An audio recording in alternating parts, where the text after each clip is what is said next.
Қайырлы күн баршаңызға. Бүгін біз сіздермен бірге осындай донер жасайтын боламыз.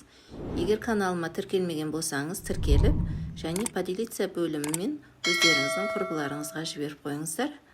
Видеоны соңына дейін менімен бірге болыңыздар. Енді біз салмасын дайындап аламыз. Салмасына қияр, қызанақ, картошка және тауықтың төс еті қажет. Барлығын осылай сопақша етіп турап аламыз, соломка ұқсатып. Майдалап турасаңыздар да болады, бірақ маған осылай соломка ұқсатып тураған ұнайды. Өздеріңіздің қалауларыңызға қарап турайсыздар.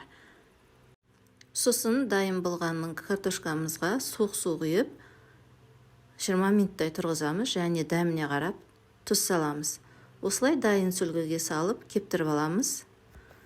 Келесі кезекте бізде тауық етін қызып тұрған табаға май құйып, 20 минуттай пісіріп аламыз. Шамасы дәміне қарап тұз саласыздар өздеріңіз.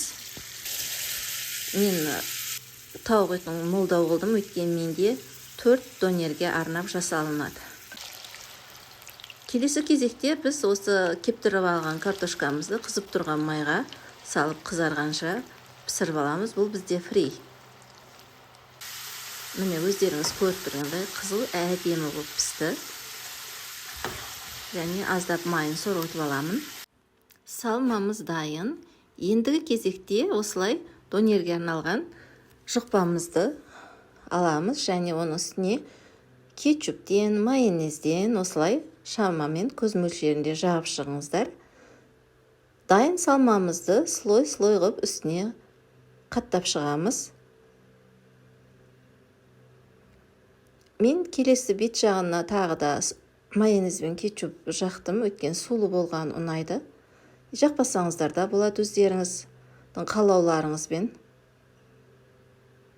Міне жұқпамызды екі жағын осылай бүктеу арқылы абайлап шыртып алмастан орап шығамыз.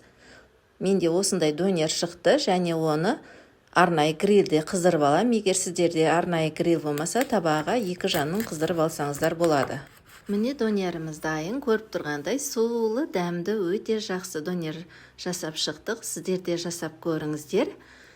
Сіздермен бірге болған мен Айнагүл.